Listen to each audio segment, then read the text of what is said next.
Hi everyone, this is William from the Headphone Experience. About 10 days ago, I did a review of the Emotiva A-100 Bas-X amp. I told you that, in my opinion, it is a fantastic headphone amp for hard-to-drive headphones. I think I mentioned that I never got a chance to try it as a speaker amp. So last night I was moving equipment around and I had my speakers unhooked from my Macintosh amp that I normally use, and I decided to hook them up to the Emotiva, see what it would do. These are hard to drive speakers. They're Mirage OMD 2800s.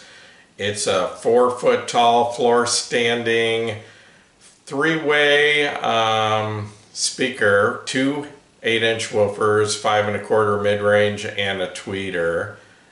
They're 6 ohms nominal impedance, and they are only 87 decibels at 1 watt. Quite inefficient. In fact, I think if I move my chair, you can see them behind me here. Anyway, I hooked them up and was actually quite surprised at what the little Emotiva could do. I mean, it can't compete with my 300 watt per channel Macintosh amp, but I was actually very impressed. It will play them at a really as loud as I would want to listen to them.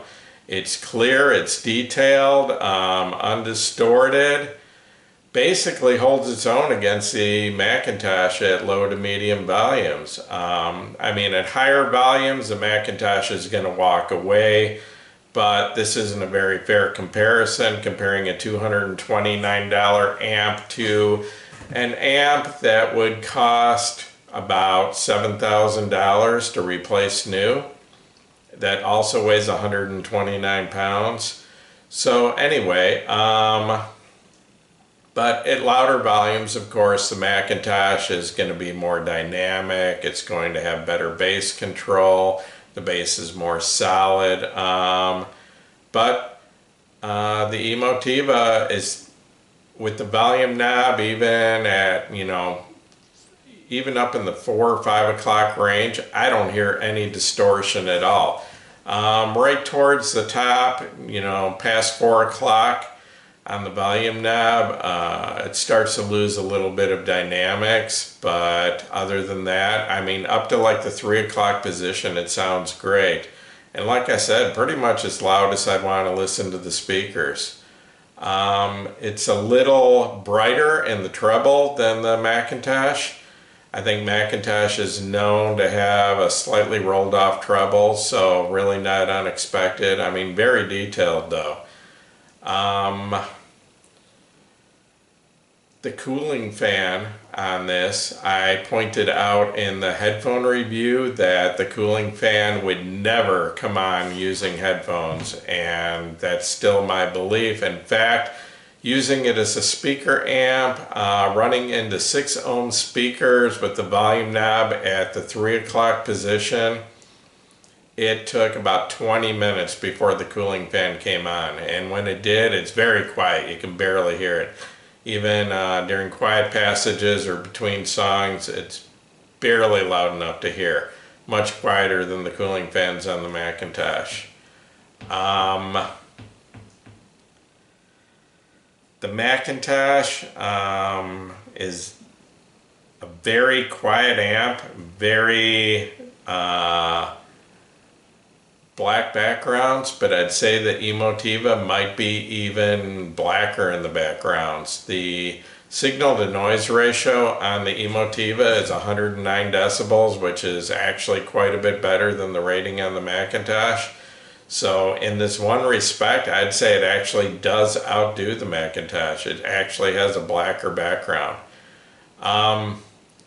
This amp, at $229, in my opinion, can't be beat as far as a headphone amp if you need a lot of power and have hard to drive headphones. Now I can also recommend it as a speaker amp. Unless you need huge amounts of power, it is a very clean, very detailed amp. low distortion, and sounds great. And in fact, if I had to, I could live with this, you know, running my large floor standing speakers for a while. You know, say my Macintosh needed repaired or something like that. In fact, a few years ago, was in the shop for a while, and I was using a Yamaha surround sound amp rated at 100 watts per channel, 5.1 channels, and I think it actually puts out 130 into 2 channels. And I would say this little Emotiva sounded as good or better than that Yamaha did running my speakers. So, like I said, I could actually live with this thing. It plays in my speakers as loud as I need to. And for a smaller desktop speaker or bookshelves, it would probably be all you would ever need. In my opinion, it's a great deal. For a headphone amp or a speaker amp at $229, and considering it does both very well, pretty much the deal of the century in my opinion.